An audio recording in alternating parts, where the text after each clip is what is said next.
ನಮಸ್ತೆ, ಗಾಂಧಿನಗರ ನ್ಯೂಸ್ಗೆ ಸ್ವಾಗತ.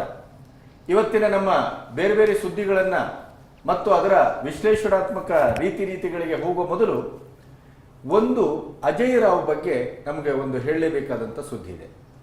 ನಿಮಗೆ ನೆನಪಿರ್ಬೋದು, ಈ ಸಂಭಾಷಣೆ ಅಂತ ಒಂದು ಸಿನಿಮಾ ಮಾಡಿದ್ರು.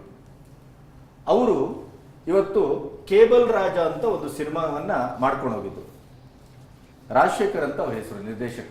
ಆವಾಗ ಅದ್ರ ಕತೆ ಕೇಳಿದ್ರು. ಕತೆ ಹೇಳಿದಾಗ ಅಜಯ್ ರಾವ್ ತುಂಬಾ ಒಳ್ಳೆ ಕತೆ, ತುಂಬಾ ಚೆನ್ನಾಗಿದೆ, ಬಹಳ ಡಿಫ್ರೆಂಟ್ ಆಗಿದೆ, ನಾನು ಇದನ್ನು ಮಾಡ್ತೇನೆ ಅಂತ ಹೇಳಿ ಅವರು ಮಾತುಕತೆಗೆ ಕೂತಾಗ ಅವರ ಸಂಭಾವನೆ ವಿಚಾರ ಬಂತು.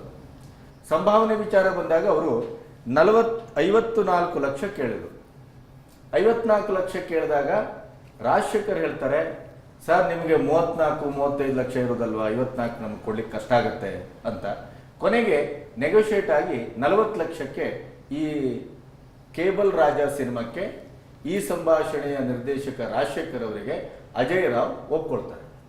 ಆದರೆ ಕೆಲವು ಕಾಲದ ನಂತರ ಅವರನ್ನು ಕರೆದು, ನೋಡಿ ನಾನು ಈಗ ಸ್ಟಾರ್ ಆಗಿದ್ದೇನೆ, ನಿಮ್ಮ ಹೊಸಬರು, ನೀವು ಹೊಸಬರ ಕಥೆಯನ್ನು ನಾನು ಹೇಗೆ ನಂಬಲಿ, ಮತ್ತೆ ನಮ್ಮ ಅಸೋಸಿಯೇಷನ್ ಹೇಳಿದೆ ಹೊಸಬರ ನಿರ್ದೇಶಕರು ಬಂದರೆ ಅವರ ಕಥೆಗಳನ್ನೆಲ್ಲ ಒಪ್ಕೊಂಡು ಸಿನಿಮಾ ಎಲ್ಲ ಮಾಡಬೇಡಿ, ಆದ್ದರಿಂದ ನಾನು ಮಾಡ್ಲಿಕ್ಕೆ ಆಗೋದಿಲ್ಲ ಅಂತ. ನನಗೆ ಅನಿಸೋದು, ಇವರು ಒಂದು ಕಾಲದಲ್ಲಿ ಅಲ್ವಾ, ತಾಜ್ ಮಹಲ್ಗೆ ಚಂದ್ರು ಕರೆಯುವಾಗ ಅಜಯ್ ರಾವ್ ಹೊಸಬರೇ. ಆಮೇಲೆ ಸಿನಿಮಾ ರಂಗದಲ್ಲಿ ಅವಕಾಶಗಳಿಲ್ಲ ಅಂತ ಹೇಳಿ ಮಧ್ಯರಾತ್ರಿಯಲ್ಲಿ ಬಳ್ಳಾರಿಗೆ ಹೊರಟವರು. ಅಲ್ಲಿ ಒಂದು ಫೋನ್ ಬರ್ತದೆ. ಆ ಫೋನ್ ಬಂದಾಗ ಇವರು ವಾಪಸ್ ಬಂದು ಸಿನಿಮಾವನ್ನ ಮಾಡ್ತಾರೆ, ಚಂದ್ರಚಕೋರಿ ಅಲ್ವಾ. ಆಮೇಲೆ ನಾಯಕರಾದರು. ಹಂತ ಹಂತವಾಗಿ ಕಷ್ಟಪಟ್ಟು ಒಂದೊಂದು ಪಾತ್ರವನ್ನು ಕಲ್ಲಿನಲ್ಲಿ ಕೆತ್ತಿದ ಹಾಗೆ ಕೆತ್ತಿ ಕೆತ್ತಿ ಕೆತ್ತಿ ಮೇಲೆ ಬಂದಂತ ಈ ಅಜಯ್ ರಾವ್ ಯಾಕೆ ಈ ತರ ಮಾತಾಡಿದ್ರು? ಸ್ಟಾರ್ಡಮ್ ಬಹುಶಃ ಮಾತಾಡಿಸಬಹುದು. ಆಮೇಲೆ ಒಪ್ಪಿಕೊಂಡ ಮೇಲೆ ಒಂದು ಸಂಭಾವನೆಯ ವಿಚಾರದ ಅವ್ರಿಗೆ ವೈಯಕ್ತಿಕ, 54 ಕೇಳಿ, 64 ಕೇಳಿ, 104 ಕೇಳಿ, ನಮಗೆ ಸಂಬಂಧ ಇಲ್ಲ. ಅದು ಅವರವ್ರ ಯೋಗ್ಯತೆ, ಕೊಡುವವರುಂಟು, ತಗೊಳ್ಳೋರು. ಆದರೆ ಕತೆ ಚೆನ್ನಾಗಿದೆ ಅಂತ ಹೇಳಿದ್ಮೇಲೆ, ಕಥೆಯನ್ನು ಒಪ್ಪಿಕೊಂಡ ಮೇಲೆ ಅಸೋಸಿಯೇಷನ್ ಯಾವ ರೀತಿಯ ಹೊಸಬರ ನಿರ್ದೇಶಕರನ್ನ ಸಿನಿಮಾವನ್ನು ಮಾಡಬಾರ್ದು ಅಂತ ಹೇಳಿಲ್ಲ. ಆದ್ರೆ ಇವತ್ತು ಅವರು ಆ ಮಾತನಾಡಿದ್ದಾರೆ. ಇದು ಅವರ ಬೆಳವಣಿಗೆಗೆ ಶೋಭೆ ಅಲ್ಲ ಅಂತ ನನಗೆ ಅನಿಸ್ತದೆ. ಸರ್, ನೆಕ್ಸ್ಟ್ ಸದ್ದಿಲ್ದೆ ಮದುವೆ ಆದ್ಲು ಉದಯ ತಾರಾ. ಅವಳು ಪ್ರೀತ್ಸೆ ಕಳ್ಮಂಜ ಮತ್ತೆ ನೀಲಿ ಬಾನಲಿ ಎಲ್ಲ ಚಿತ್ರದಲ್ಲಿ ಮಾಡಿದ್ಲು. ಈಗ ಪೈಲಟ್ ನ ಮದುವೆ ಆಗಿದ್ದಾಳೆ, ಜೋಸೆಫ್ ಅಂತ ಅವನ ಹೆಸರು. ಏನು ಸದ್ದಿಲ್ದಲೆ ಮದುವೆ ಮಾಡ್ಕೊಂಡಿದ್ದಾಳೆ, ಮತ್ತೆ ಅವಳು ಫಿಲ್ಮ್ ಲ್ಯಾಂಡ್ ಮತ್ತೆ ಬರೋದಿಲ್ಲ ಅಂದ್ರೆ ಅಷ್ಟು ಬೇಸರ ಆಗ್ಬಿಟ್ಟಿದೆ ಅವಳಿಗೆ. ಸಿನಿಮಾ ರಂಗದಿಂದ ಈ ರೀತಿ ಬೇಸರಗೊಂಡು ಹೋದವರ ಸಂಖ್ಯೆ ತುಂಬಾ ಇದೆ ಅಂತ ಅನ್ಕೊಳ್ತೇನೆ. ಕೊನೆಗೆ ಅವರಿಗೆ ಇರುವ ದಾರಿ ಮದುವೆ. ನೀವು ನಮ್ಮ ದೇಶದಲ್ಲಿ ಎಲ್ಲಾ ಬಿಟ್ಟ ಬಂಗಿ ನೆಟ್ಟ ಅಂತ ಒಂದು ಸುದ್ದಿ ಇದಿದೆ, ಗಾದೆ. ಈ ಸಿನಿಮಾ ರಂಗ ಬಿಟ್ಟ ಮೇಲೆ ಗೃಹಿಣಿ ಆಗುವಂತ ಒಂದು ಪಾತ್ರವನ್ನಾದ್ರೂ ಈ ಸಮಾಜ ಕೊಡ್ತಾ ಇದೆಯಲ್ಲ, ಸಂಸ್ಕೃತಿ ಕೊಡ್ತಾ ಇದೆಯಲ್ಲ, ಅದಕ್ಕೆ ಅವರು ನಿಜಕ್ಕೂ ಭಾಗ್ಯವಂತರು. ಒಳ್ಳೇದಾಗ್ಲಿ, ಅವರು ಅಲ್ಲಿ ಹತಾಶರಾಗದೇ ಇರಲಿ, ಇಲ್ಲಿ ಹಾಗೆ.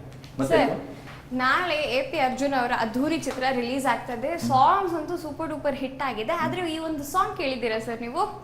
ಹೂ ಅನ್ಲು ಆ ದಿನ, ಹೂ ಅನ್ಲು ಈ ದಿನ. ಆ ಸಾಂಗ್ ನಲ್ಲಿ ಅಮ್ಮಾಟೆ ಅಮ್ಮಾಟೆ ಅಂತ ಬರುತ್ತೆ. ಇದು ಹೌದಾ? ಅದೇ ಅಮ್ಮಾಟೆ ಅಂದ್ರೆ ನಮ್ಮ ಹಳ್ಳಿ ಕಡೆ ಅಮಟೆಕಾಯಿ ಅಂತಾರೆ.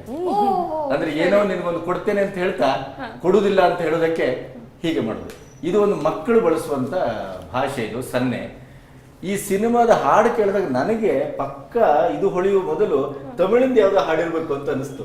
ಆ ಒಂದು ತಮಿಳಿನ ಇದಿದೆ ನೋಡಿ, ಅದಕ್ಕೆ ಒಂದು ಗುಂಪು ಅಲ್ವಾ. ಇದು ತುಂಬಾ ಹಿಟ್ ಆಗಿದೆ.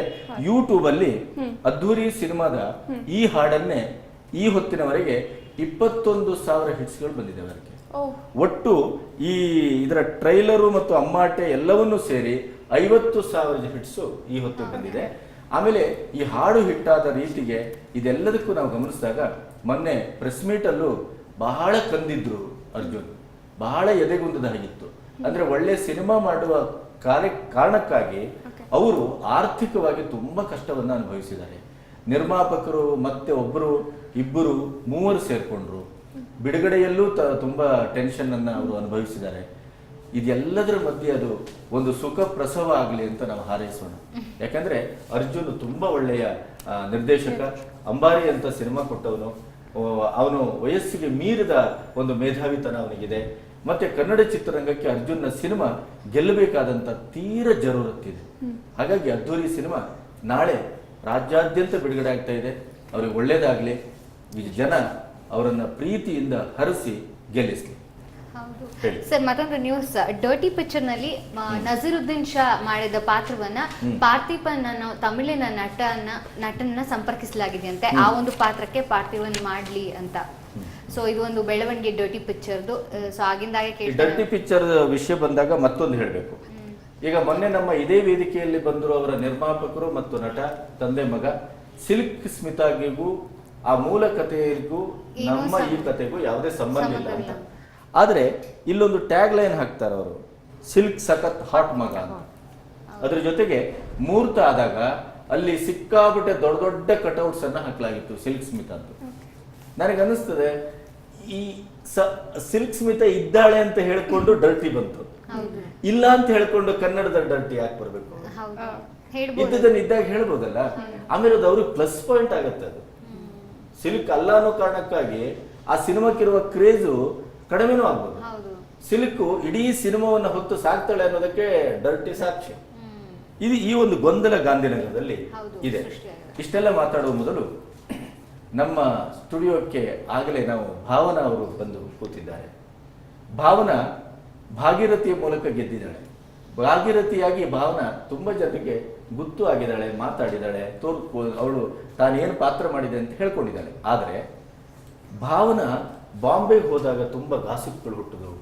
ಬಾಂಬೆಗೆ ಅವಳು ಯಾಕೆ ಹೋದ್ಲು, ಅಲ್ಲಿ ಏನು ಮಾಡಿದ್ಲು, ಅಷ್ಟು ದಿನ ಬಾಂಬೆಯ ಆ ಕಹಾನಿ ಏನು ಅನ್ನೋದನ್ನ ನಾವು ಯಾರೂ ಬಹುಶಃ ಇಲ್ಲಿವರೆಗೆ ಕೆದಕಲಿಲ್ಲ. ಆದ್ರಿಂದ ನಾವು ಅದನ್ನ ಕೆದಕೋಣ. Over to Bhavana. ಆಕ್ಟ್ರೆಸ್ ಆಗಿ ಏನ್ ಕಳ್ಕೊಂಡಿದ್ರ? ಬಟ್ ಪಡ್ಕೊಂಡಿರೋದು ಜಾಸ್ತಿ ಕಳ್ಕೊಂಡಿರೋಕ್ಕಿಂತ.